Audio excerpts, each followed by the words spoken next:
Shri গুরুজয় spiritual জ্ঞান চ্যানেলে আপনাদের আবারও স্বাগত জানাই। আমরা অনেকেই বলি আমরা বিভিন্ন মায়ার বন্ধনে আবদ্ধ হয়ে আছি, কিন্তু বাস্তবে আমরা সবাই মুক্ত, কিন্তু আমরা সেটা বুঝতে পারি না। এই বিষয়ে একটি গল্প আছে। এক ব্যক্তির একটি গাধা ছিল। তিনি প্রত্যেক দিন ওই গাধাটিকে নিয়ে মাঠে একটি খুঁটোর সাহায্যে বেঁধে রাখতেন। প্রতিদিন একইভাবে বাঁধতে বাঁধতে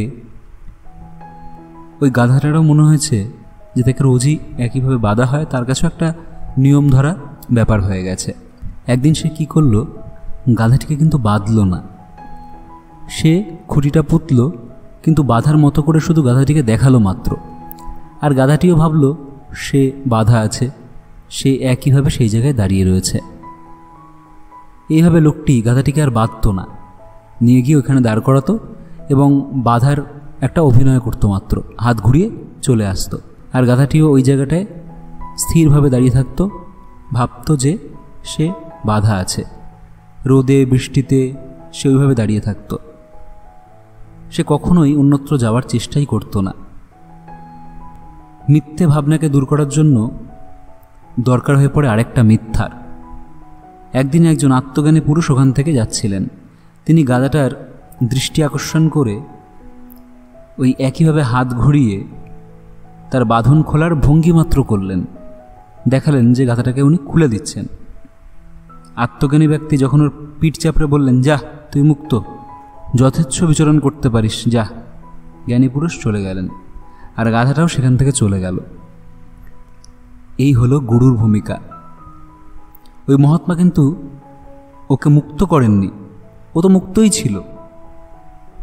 তিনি ওর ভ্রান্ত ভাবনাটিকে দূর করে দিয়ে ও যে প্রকৃতপক্ষে মুক্ত তা বুঝিয়ে দিলেন। এই হলো মহাপুরুষদের কাজ। আমরা প্রকৃতই মুক্ত, কিন্তু আমরা যে মুক্ত এটা মহাপুরুষরা বুঝিয়ে দেন মাত্র। যারা জ্ঞানী ব্যক্তি তারা শুধু সংসারে ভূমিকাটি পালন করেন মাত্র, তারা কখনো বন্ধনে জড়ান না, মজায় থাকেন, শুধু অভিনয় করেন, যেটা কর্তব্য সেটা করে যান। স্ত্রী পুত্র সবার জন্য যা যা কর্তব্য উনি শুধু সেটা সুন্দরভাবে সম্পাদন করেন। প্রকৃত জ্ঞানী ব্যক্তি তিনি কিন্তু কোনো সেই বিষয়ে কোনো কম করেন না বা উদাসীনতা দেখান না, তিনি সংসারটাও সেইভাবে করেন। তার সংসারের লোকেরা বলে যে এইরকম পিতা যেন ঘরে ঘরে হয়, যদি সে জ্ঞানী পিতা হয়। যদি জ্ঞানী মাতা হয় তখন সন্তান বলবে এইরকম মা যেন ঘরে ঘরে হয়। যদি পুত্র জ্ঞানী হয় তখন মাতা পিতা বলবে এইরকম পুত্র যেন ঘরে ঘরে হয়। মানে তার ভূমিকাটা এতটাই সুন্দর হতে হবে। কিন্তু সে নিজে জানে যে সবই মায়া, কিন্তু সে শুধু ভূমিকাটি পালন করে যাচ্ছে মাত্র। এই জগতে জীবের ভ্রম হয়। কেন হয়? জগতে প্রত্যেককে কোনো না কোনো একটা রোল করতে হয়, নয় বাবার ভূমিকায়, অফিসে বসের ভূমিকায়, বা ম্যানেজারের ভূমিকায়, বা এক্সিকিউটিভের ভূমিকায়,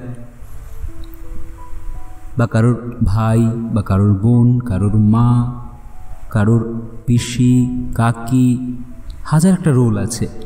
বিভিন্ন রোল, এক একজনকে বিভিন্ন রোল করতে হয়। অফিসে এক ধরনের রোল, বাড়িতে এক ধরনের রোল, সে কারোর ভাই, কারোর পিতা, কারোর পিসেমশাই।